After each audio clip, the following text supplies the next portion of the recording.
여러분 안녕하세요. 개념파워 1학년 1학기 벌써 7번째 시간입니다. 1차 방정식의 활용 단원인데요. 이 단원 같은 경우는 학생들이 너무너무 어려워하는 단원이어서 굉장히 연습이 많이 필요하고 또 그만큼 정확히 배우고 하는 방법을 우리가 정확히 알아야 조금 더 쉽게 공부할 수 있지 않을까 생각이 듭니다. 천천히 선생님이 어떻게 하는지를 잘 들으면서 따라가면은, 그리고 연습도 많이 해야 되고요. 그렇게 하다 보면 여러분들의 실력이 성장할 거라고 생각합니다. 시작해 보도록 하겠습니다. 자, 1차 방정식의 활용 문제를 푸는 순서에 대해서 이야기를 할 건데요. 가장 중요한 거는 결국에는 방정식을 풀기 전에 그 방정식의 해를, 그 미지수를 정확하게 정해 놓는 게 중요할 것 같습니다. 미지수를 정한다는 거는 그 문제 안에서 내가 구해야 할 것이 무엇인지, 그리고 가장 내가 구해야 할 것을 빨리 구할 수 있는 그 방정식을 세우기 위해서 문자를 먼저 설정을 하는 건데요. 선생님 여기서 꼭 이야기를 해주고 싶은 건 바로 단위입니다. 예를 들어서 개수를 구해야 되면은 X개, 또는 뭐 킬로그램을 구해야 된다 그러면은 X킬로그램, 이런 식으로 꼭 문제에다가 지정을 해놓고 그 다음에 시작하면 조금 더 편안하게 식을 세울 수 있을 거라고 생각을 합니다. 그 다음 미지수를 정하고 나면 그 미지수에 맞게 또 수량 관계를 파악하여서 식을 정확하게 세워줍니다. 그래서 방정식을 세운다라는 것은 저번 시간에도 말했지만 X에 대한 등식, 1차 식을 가지고 있는 등식을 만들어줘야 됩니다. 그 등식을 만든다라는 것은 수량 관계가 좌변과 우변이 같다, 내지는 뭐 좌변에다 우변의 관계가 등호로 이루어질 수 있는 식을 잘 만들어주는 것이 중요할 것 같고요. 오히려 지난 시간에 배웠던 1차 방정식, 복잡한 1차 방정식의 풀이보다는 식이 조금 간단하게 나올 수 있기 때문에 풀기는 어렵지 않을 거라고 생각을 합니다. 그리고 나서 마지막에 중요한 것이 무엇이냐면, X를 딱 구했다 그래서 기쁜 마음에 답을 그냥 써버리면 틀리는 경우가 있어요. 그러니까 우리가 구하려고 하는 게 진짜 X인지, 아니면 X를 구해서 그 다음에 진짜 문제에서 원하는 답을 찾아야 되는 것인지는 마지막에 꼭 확인을 해봐야 한다는 뜻입니다. 이 순서에 맞게 하나하나씩 살펴보면서 오늘은 예제를 풀어보는 시간, 그렇게 갖도록 하겠습니다. 첫 번째입니다. 연속하는 두 자연수의 합이 35다. 그러면 이제 무엇을 우리가 구해야 되는 것이냐면, 두 자연수를 구하고 싶은데 우리가 이제 문자를 먼저 미지수 X를 놓아야 되잖아요. 여기서는 먼저 친절하게 작은 수를, 두 자연수 중에서 작은 수를 X라고 하자. 그러면 이제 우리 1, 2, 3번 따라가서 한번 해보는 거예요. 작은 수가 X라면 큰 수는 X로 표현하면 어떻게 표현할 수 있을까? 자, 연속하는 두 자연수라고 하는 것은 7 다음에 연속하는 수는 8이고 10 다음에 11, 이렇게 연속이 된다는 거는 작은 수가 X일 경우 큰 수는 X에다가 하나를 더해주면 되겠죠. 이렇게 큰 수는 우리가 X 더하기 1, X 플러스 1, 이렇게 표현을 할 수 있을 것 같습니다. 이렇게 식으로 표현해달라는 문제였습니다. 1번. 자, 연속하는 두 자연수의 합이 35야. 이걸 이용해서 우리가 방정식을 세워보자, 이겁니다. 자, 그러면 이 말을 읽으면서 문제를 읽으면서 그대로 실행을 해주는 거예요. 식을 쓰는 겁니다. 연속하는 두 자연수는 지금 X와 X 플러스 1인데 이 두 수를 더했더니 35가 나왔다. 이렇게 등호가 있는 X에 대한 1차 방정식이 세워지는 겁니다. 그럼 식은 굉장히 간단하잖아요. 그죠? 우리 정리해보면 좌변 2X만 남기고 1 이항하여서 34 빼주면 X는 17이다. 그래서 우리가 구하려고 하는 X는 17인데 X를 구하는 것 마지막에 우리 무엇을 해야 된다 그랬죠? 확인을 해야 됩니다. 우리가 구하려고 하는 거는 X만 구하는 게 아니라 이 문제에서는 두 자연수를 다 구해줘야 하기 때문에 17이 작은 수였죠. 그래서 17과 연속하는 그 다음 18, 이렇게 두 수가 답이 되는 것입니다. 이렇게 활용 문제는 끝까지 꼼꼼하게 봐줘야 돼요. 우리가 구한 게 무엇인지를. 자, 우리 다음 문제 한번 또 풀어보도록 하겠습니다. 현재 어머니의 나이는 46살입니다. 그리고 아들의 나이는 14살입니다. 다음 물음에 답하시오. 자, 1번 문제를 보면 X년 후에 1년이 지나면 어머니는 47, 아들은 15살이 되는 것처럼 몇 년이 지난 후에 어머니의 나이와 아들의 나이를 각각 X를 이용해서 표현을 하는 겁니다.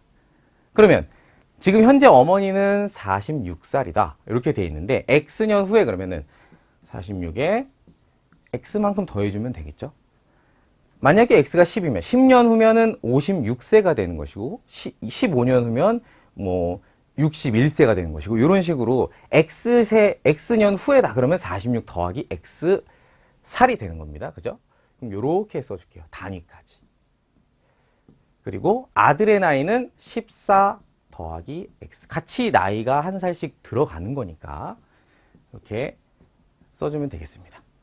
자, 어머니의 나이가, 자, 문제를 잘 읽어볼게요. 어머니의 나이가 아들의 나이의 3배가 되는 그때는 언제인지를 구해보도록 하자. 그러면 X년 후에, 몇 년 후에, 그럼 X년 후에 어머니 나이와 아들의 나이를 써봤는데 그럼 어떻게 등식을 세울 것이냐. 어머니의 나이가 46 플러스 X가 아들의 나이에 14 플러스 X의 3배가 된다. 곱하기 3, 이 앞에 써줄게요. 우리 문자식에서 곱셈기호 생략하는 거 배웠으니까. 3배가 되면 같아지는 겁니다. 이렇게 등식을 반드시 세워주는 거예요. 방정식을. 그럼 이제 문제를 딱 보면 사실은 이런 문제들은 이제 우리가 지난 시간에 연습을 많이 했기 때문에 상당히 간단하게 풀 수가 있을 것 같아요. 좌변 정리해 주시고 우변은 분배 법칙 이용해서 14 곱하기 3, 42 더하기 3x. 자, 우리 x는 좌변으로 이항을 하고 상수 우변으로 이항하면 마이너스 2x는 넘어오면서 마이너스 46이 되니까 마이너스 4 해서 따라서 x는 2.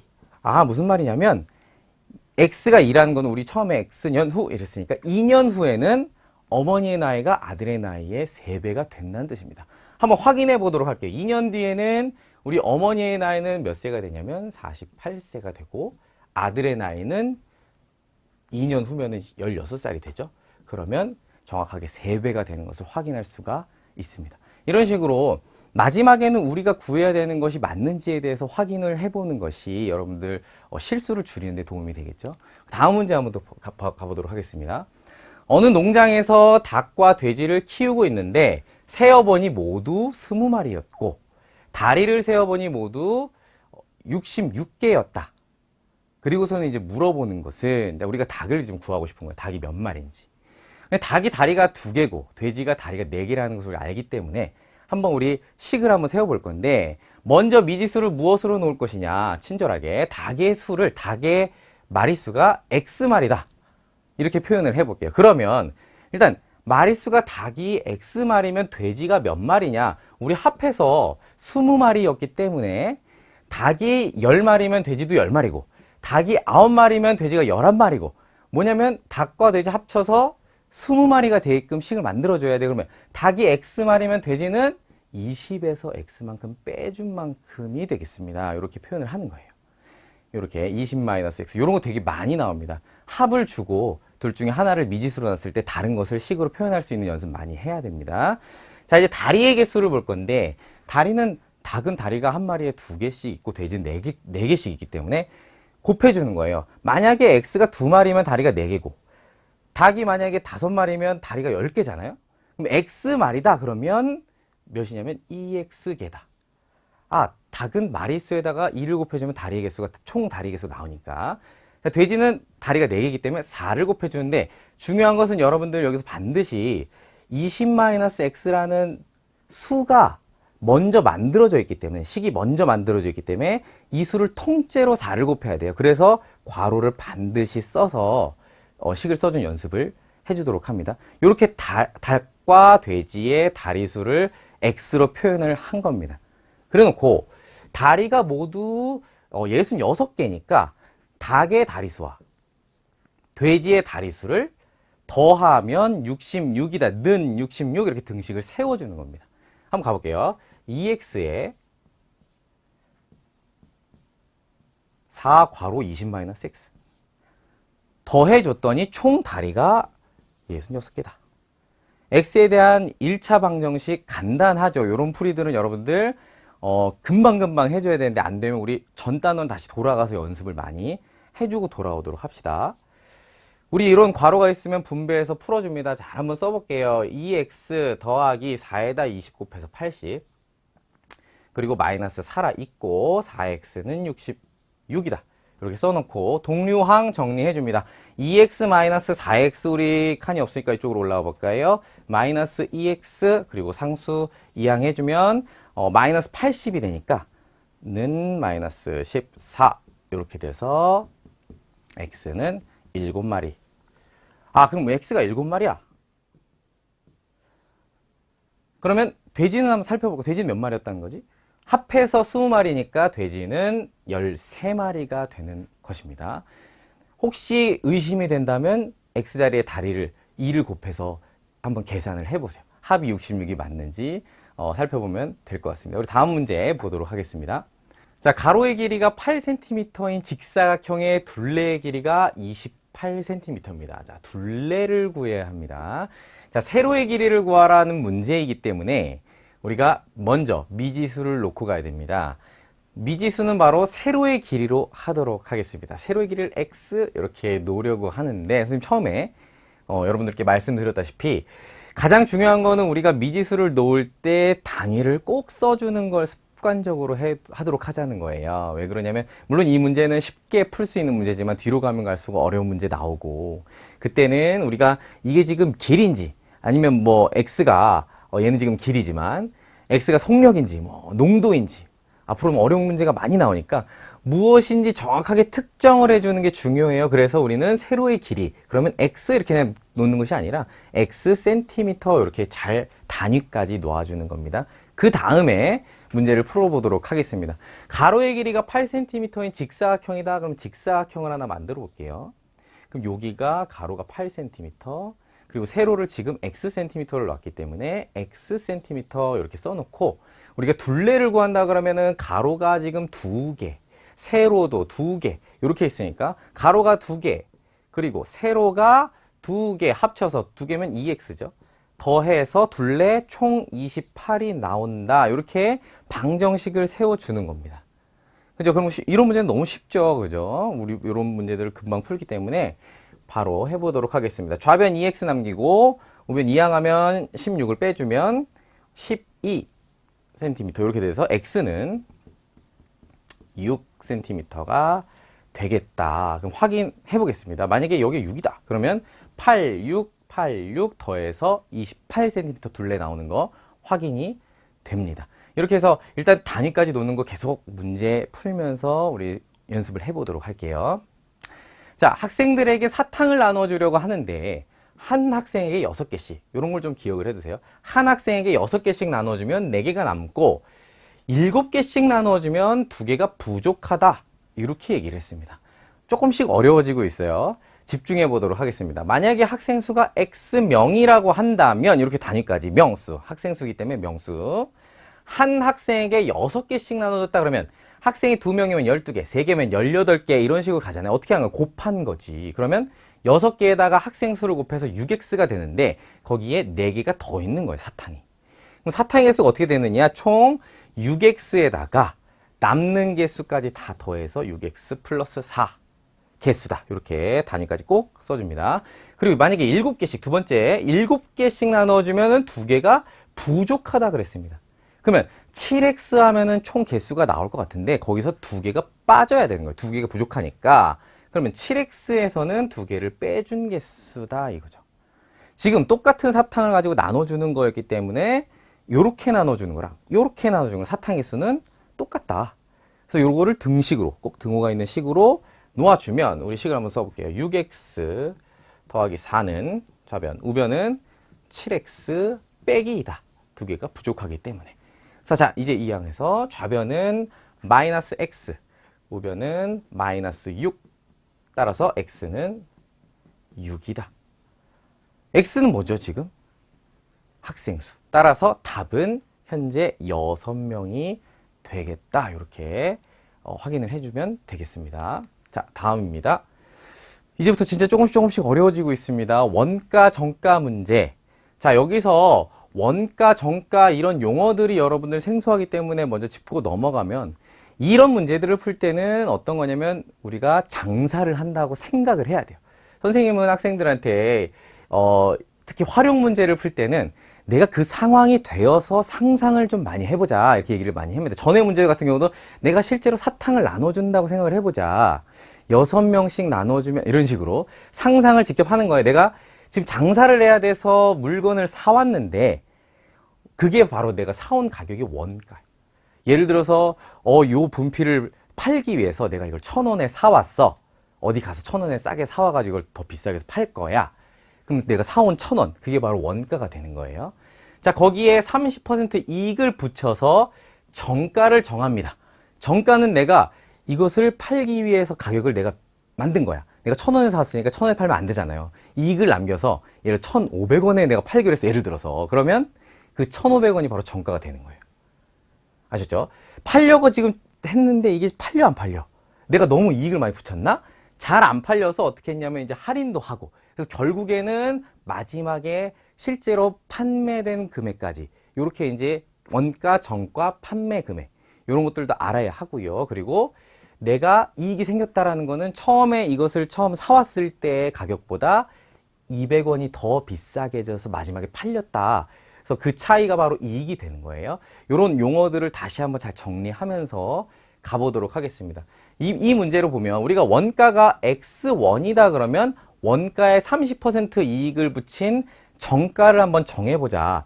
그럼 정가는 뭐냐면 내가 사왔는데 그냥 그 가격에 팔 수 없으니까 이익을 붙인다. 이렇게 이제 더해서 정가를 만드는데 그러면 원가는 지금 X1이고요. 이익은 내가 30%인데 무엇에? 원가의 30%만 붙인다. 원가의 30%는 뭡니까? 100분의 30X죠. 원래 내 가격의 30%가 바로 이익이 되는 거야. 이렇게 해서 더해주면 이게 정가가 되는 거예요. 그래서 요렇게 쓰고 여기다가 원 이렇게 붙여주면 단위까지.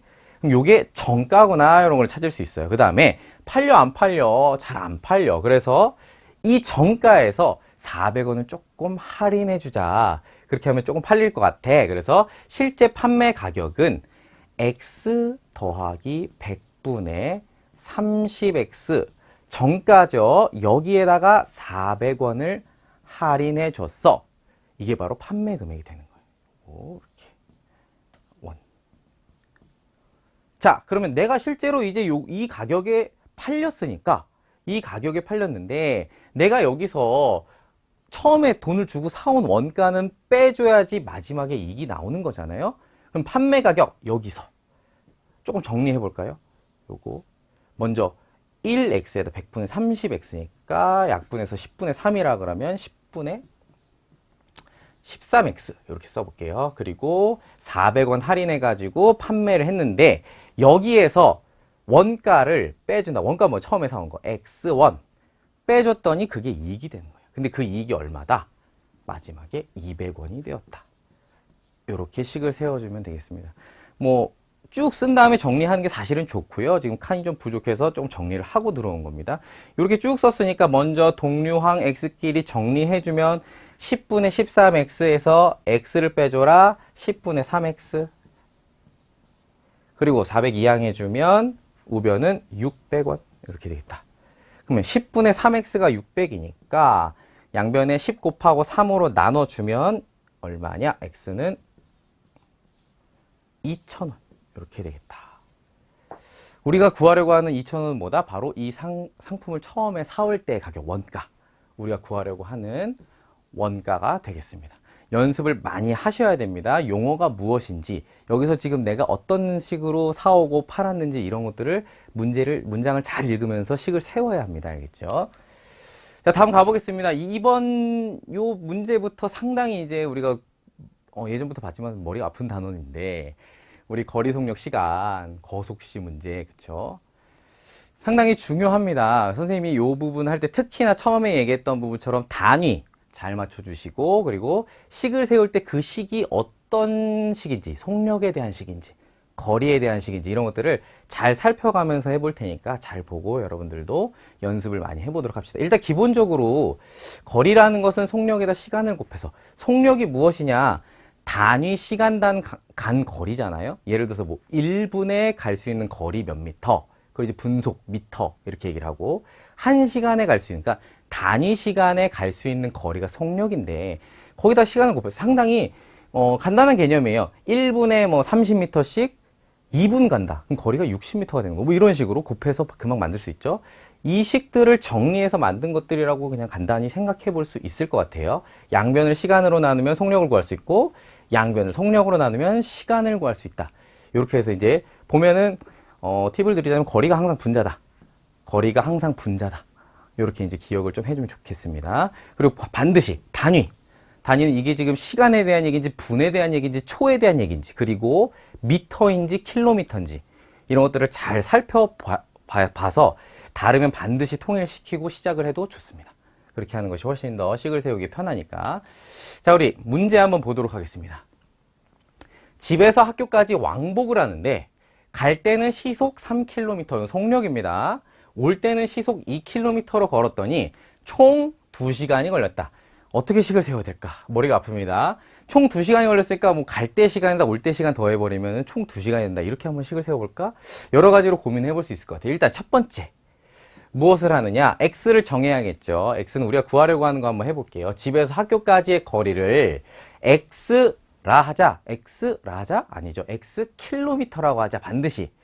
단위를 꼭 써서 지금 내가 구하려고 하는 X는 바로 거리야. 꼭 기억을 해두고 시작을 하도록 합시다. 자, 갈 때는 거리가 X킬로미터, 올 때도 같은 왕복이니까 똑같은 X킬로미터인데 속력이 지금 갈 때는 시속 3km로 올 때는 시속 2km로 왔다 갔다 한 겁니다.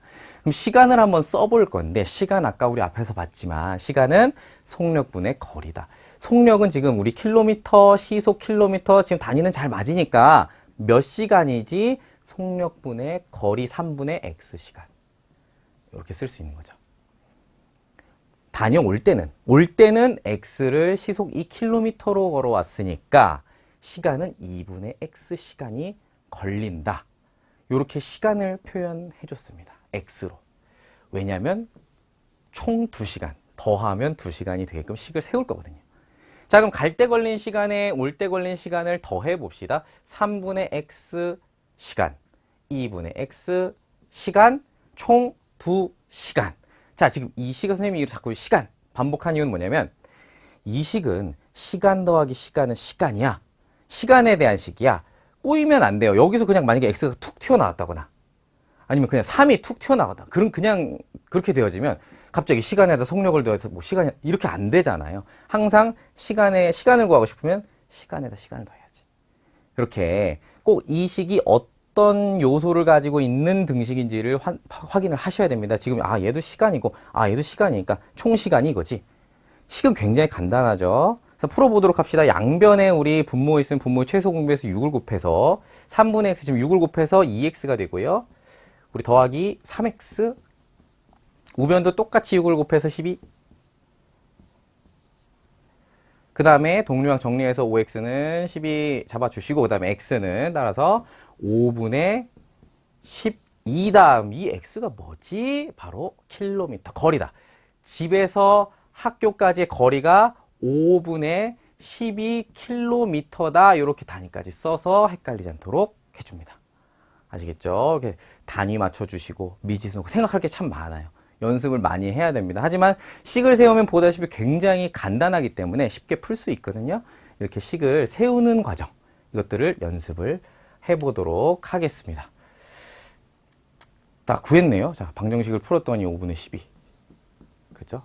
학교까지 거리 나왔고요. 확인은 여러분들이 한번 해보도록 하시기 바랍니다. 자, 다음 문제입니다. 집에서 우체국까지 시속 4km로 걸어서 가면 시속 12km로 자전거를 타고 가는 것보다 당연히 30분 늦게 도착한다. 굉장히 어렵죠. 문제만 읽어서는. 그래서 먼저 미지수를 둘 건데 역시 거리를 x라 하자. 바로 단위까지 킬로미터, x킬로미터라고 하자. 표를 완성해 봅시다. 걸어서 갈 때 거리는 x킬로미터. 걸어서 갈 때 속력 보이나요? 시속 4km 걸어서 정리해 봅시다. 4km. 시간은 아까 속력분의 거리라고 했으니까 4분의 x 시간. 지금 보시면 단위까지 꼭 써서 해도록 하겠습니다. 자전거를 타고 갈 때 역시 같은 거리인데 거리는 같은데 지금 시간의 차이가 좀 있다. 이런 얘기를 하고 싶은 거예요. 그 다음에 속력은 지금 좀 빠르다. 12km, 1시간에 12km씩 간대. 그럼 시간은 당연히 12분의 x. 분모가 크니까 당연히 적게 걸리죠, 시간이. 자, 시속 4km로 갈 때 걸린 시간이 당연히 오래 걸려요. 시간이 큽니다. 큰 시간, 오래 걸린 시간에서 짧게 걸린 시간을 뺐더니 그 시간의 차이가 나온 거야, 30분. 식을 한번 세어보도록 하겠습니다. 자, 갈 때의 시속 4km로 걸어갈 때의 시간. 12km로 자전거 타고 달려간 시간을 뺐더니 차이가 30? 이렇게 쓰면 틀립니다. 아까 그랬잖아요. 지금 이 식은, 이 문제는 킬로미터, 시간에 대한 얘기를 하고 있는데 30분이랬어요. 자꾸 실수 많이 하는 부분이에요. 여기 30 우변에 쓰면 틀립니다. 30은 몇 시간이죠? 30은 바로 절반. 1시간의 절반이 30분이니까 바로 2분의 1시간 이렇게 우변에 써줘야 됩니다. 반드시 여러분들 특히 분이나 거속시 문제에서는 가장 많이 틀리는 부분이 이런 거예요. 이게 지금 시간에 대한 문제인지 분에 대한 문제인지 미터인지 킬로미터인지 이런 것들을 잘 확인해서 가셔야 됩니다. 이렇게 거리를 실제로 구해봅시다. 양변에 지금 4와 분모 4와 12와 2의 최소 분배수 12 곱해서 가주면 3x 마이너스 x는 6 해서 2x는 6x는 3. 3은 무엇이다? 집에서 우체국까지의 거리 3km다. 이렇게 확인이 되겠습니다. 자, 다음 문제 또 풀어보겠습니다. 형이 집에서 출발한 지 6분 후에 동생이 따라 나섰다. 자, 형이 먼저 출발하고 그 다음에 6분 있다가 동생이 따라간 거예요. 어찌됐든 형이 조금 더 걸어 다닌 시간이 많은 거야. 이거 좀 기억해 두고 시작할게요. 형은 분속 1분에 50m씩 가는 사람이고 동생은 1분에 80m로 당연하지. 나중에 만났거든. 그럼 동생이 뒤따라 나섰으니까 조금 더 빠른 걸음으로 가야지 만날 수 있겠죠. 이거 기억하면서 시작을 할게요. 자, 형은 지금 형이 출발한 지 X분 후라고 지금 시작을 했기 때문에 동생도 어떻게 움직였는지를 X로 표현을 해야 됩니다. 자, 보세요. 형은 속력이 1분에 50m씩 간대. 근데 X분 동안 간대. 그러면 거리는 어떻게 구한다고 그랬냐면 속력에다가 시간을 곱해서 만든다고 했죠. 그래서 50x 이렇게 씁니다. 지금 분, 미터, 분이니까 그대로 곱해줘도 됩니다. 지금 단위 잘 민감하게 생각하면서 가면 돼요. 동생은 분속 80으로 조금 빠른 걸음으로 뒤따라 출발해서 만났는데 시간은 얼마나 걸렸을까? 이게 세우기가 어려운 거예요. 자, 형이 출발한 지 x분이나 됐습니다. 먼저 갔고 더 많은 시간 동안 걸어 다녔어요. 그러면 동생은 형보다 6분을 더 가만히 있었잖아. 그러면 움직인 시간은 6만큼 빼줘야죠. 집에서 가만히 있다 뒤따라 나선 거거든. 6분 뒤에. 그럼 거리는 똑같이 속력에다가 시간을 곱해서 곱할 때 이렇게 항이 분리되어 있으면 반드시 괄호로 묶어서 써준다 했죠. 자, 이렇게 정리를 해줍니다. 그런데 우리가 지금 출발은 시간 차이가 좀 있었지만 처음부터 움직인 시간은 달랐어도 여기서 출발해서 만날 때까지 거리는 어때? 똑같잖아요. 그래서 형이 움직인 거리, 동생이 움직인 거리를 같다라고 놓자. 이걸 식으로 세워볼게요. 거리 바로 이거죠. 좌변 50x 놓고 우변에 동생이 움직인 거리를 놓으면 형이 움직인 거리, 동생이 움직인 거리 같다. 식은 굉장히 간단하죠. 10 나눠주고 시작하겠습니다. 좌변 5x, 우변 8 분배해주면 8x-86, 48. 그래서 이항해주면 마이너스 3x가 마이너스 48이다. 따라서 x는 16이다. x는 몇 분 후에? 형이 출발한 지 몇 분 후에? 16분 후에. 그럼 동생이 출발한 지는 얼마? 형 가고 6분 뒤에 동생이 따라 나섰으니까 동생은 움직인 지 10분 후에 둘이 만나게 되는 겁니다. 이렇게 상당히 어려운 문제일 수 있어요. 특히 처음 배우는 우리 지금 개념 파워 같은 개념 파워를 하는 친구들은 굉장히 처음 이제 배우는 학생들이 많을 텐데 상당히 어려울 수 있어요. 이런 문제들은 같은 유형의 문제에 숫자 바뀐 것들 그런 것도 여러 번 연습을 해서 풀어보는 시간을 가져야 합니다. 반드시. 자, 다음입니다. 역시나 거숙시 문제만큼 어려운 문제, 소금물의 농도. 소금물의 농도에 관한 문제는 결국엔 대표적으로 두 가지 있을 수 있는데, 자, 농도라는 건 이런 거죠. 물에다가 지금 소금물이라고 해서 소금을 타봅니다. 소금물이니까 물에다가 소금을 타는 거예요. 소금을 많이 타면 많이 탈수록 맛이 좀 짜지잖아요. 그럼 농도가 진해지는 거예요. 농도가 올라가는 겁니다. 농도의 숫자가 커지는 거죠. 그죠? 농도는 우리 초등학교 때도 진하기라고 해서 배웠는데 어떻게 하냐면 소금물 전체 물에다가 소금이 타져 있는 짠 거. 그 소금물 전체 분의 소금 덩어리 얼만큼 들어가니 분수로 쓰고서는 우리 농도는 항상 퍼센트로 몇 퍼센트인지 백분율로 쓰기 위해서 100을 곱해줍니다. 요것을 우리가 이렇게 착착착 정리해서 이항하거나 뭐 이렇게 이제 나눠주고 곱해줘서 소금의 양을 구하는 식이 대표적으로 나오는데 가장 중요하다고 봐요. 1차 방정식 대부분은 소금의 양식으로 풀 수 있고요. 2학년 돼서 3학년 돼서도 어쨌거나 소금의 양식은 제일 많이 쓰이는 것 같아요. 선생님이 많이 해본 결과. 소금의 양식을 꼭 기억을 해줍니다. 100분의 농도 곱하기 소금물의 양이다. 100분의 농도 곱하기 소금물의 양이다. 이렇게 계속 외워주셔야 돼요. 소금의 양은 소금 덩어리. 100분의 농도 퍼센트죠. 100분의 퍼센트 곱하기 소금물 전체 양. 소금의 양은 이렇게 쓴다. 굉장히 중요합니다. 예를 들어서 소금물 200g에 소금이 100이 들어있으면 농도는 첫 번째 식의 예입니다. 소금물 전체 200g이고 소금이 100이기 때문에 소금분의 소금 200분의 100 하고 100분율 하기 위해서 100 곱해줍니다. 5%다. 이렇게 나올 수 있죠. 그 다음에 소금의 양이 제일 중요한 것 같아. 10%의 소금물에서 들어있는 소금의 양 300g은 전체 소금물이에요. 자, 10% 그럼 어떻게 100분의 농도 곱하기 소금물의 양 전체 300 해주면 소금은 30g이 들어있다. 딱딱한 소금 덩어리는 30g 들어있다. 요거 우리 소금물 농도 문제 풀 때는 소금의 양식 많이 쓰는데 왜 그러냐면 물을 더하거나 뭐 물을 증발시키거나 이런 문제들 나오는데 물을 증발시키거나 물을 더해도 그 안에 있는 소금 덩어리를 다시 넣거나 빼지 않는 이상은 소금의 양은 그대로 유지가 된다. 그래서 유지가 된다. 그렇기 때문에 등식을 세우기가 좀 용이하다는 거죠. 그래서 소금의 양식을 많이 사용하게 될 것입니다. 자, 문제 한번 풀어보겠습니다. 10%의 소금을 200g에다가 물을 더 넣었어요.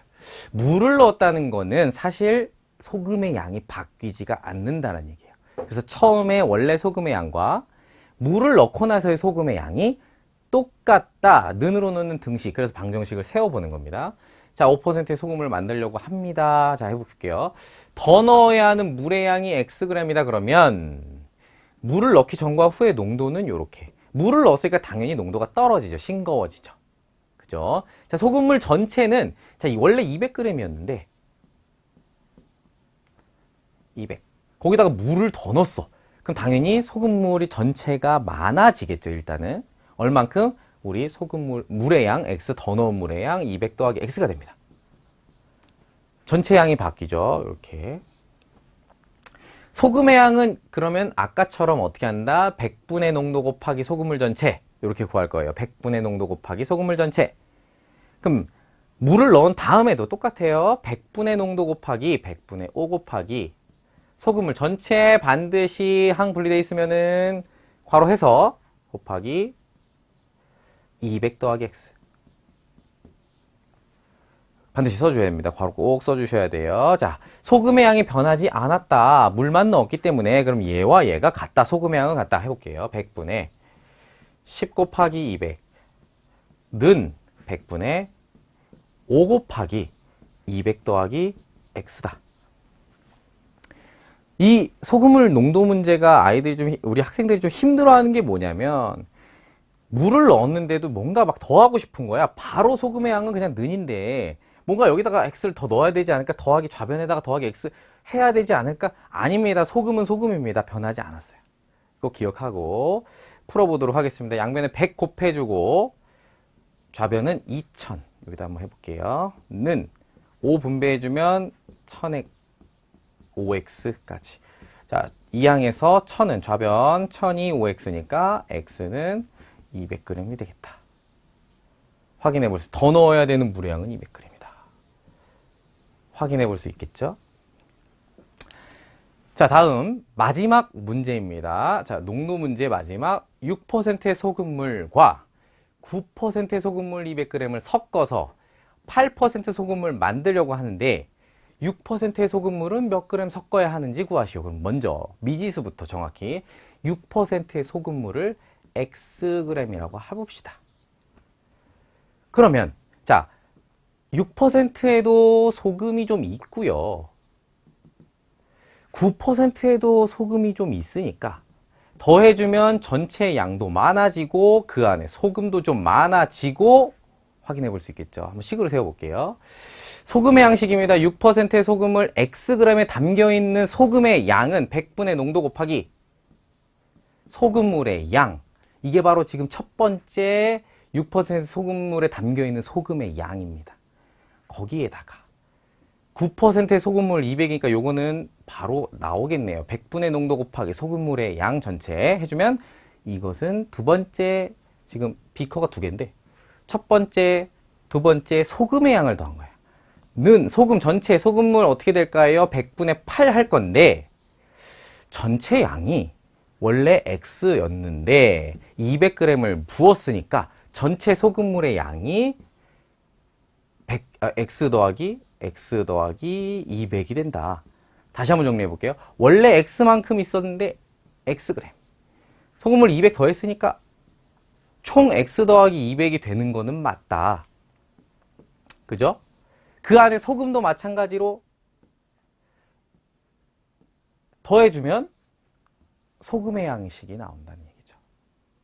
아셨죠? 그래서 요 문제들을 쉽게 푸는 건 우리 쉬우니까 우리 양변 100 곱하고 정리해주면 써볼게요. 6x 좌변, 그 다음에 1800은 우변은 역시 분배해주면 8x 더하기 1600 이렇게 식이 완료가 되겠습니다. 좌변 이항하면 마이너스 2x, 우변 이항하면 마이너스 200 해서 x는 100이 됩니다. 그럼 100은 무엇이냐? 6%의 소금물 100g을 섞어야 마지막에 농도가 8%가 된다. 우리 지금 농도 문제이지만 결국에는 대부분 소금의 양으로 식을 세우는 것을 확인할 수가 있었어요. 그래서 소금의 양이 증가했는지 아니면 소금의 양이 그대로인지 이걸 가지고선 식을 많이 세우게 되니까 특히 소금의 양 식을 세우는 연습을 좀 많이 해보도록 하세요. 그래서 100분의 농도 곱하기 소금물 전체 해서 소금의 양을 만들어주는 식해서 문장을 잘 읽으면서 지금 더해지는지 아니면 그냥 같은지 이런 것들까지 세세하게 살펴보는 연습을 해보도록 합시다. 우리 1차 방정식의 활용 문제 단원 같은 경우는 여러분들 우리 학생들 굉장히 어려워하는 단원이고 실제로도 어렵습니다. 학교 시험을 보게 돼도 가장 이제 어려운 문제들에 속하는 그런 문제들이기 때문에 특히 연습을 좀 많이 하셔야 되고 처음에 잘 안 되더라도 미지수 놓고 단위 잘 맞춰서 식을 세워보는 연습들 해보다 보면 유형이 머릿속에 잘 자리 잡을 거니까 여러분 너무 걱정하지 마시고 즐겁게 공부를 하도록 합시다. 오늘 여기까지 하겠습니다.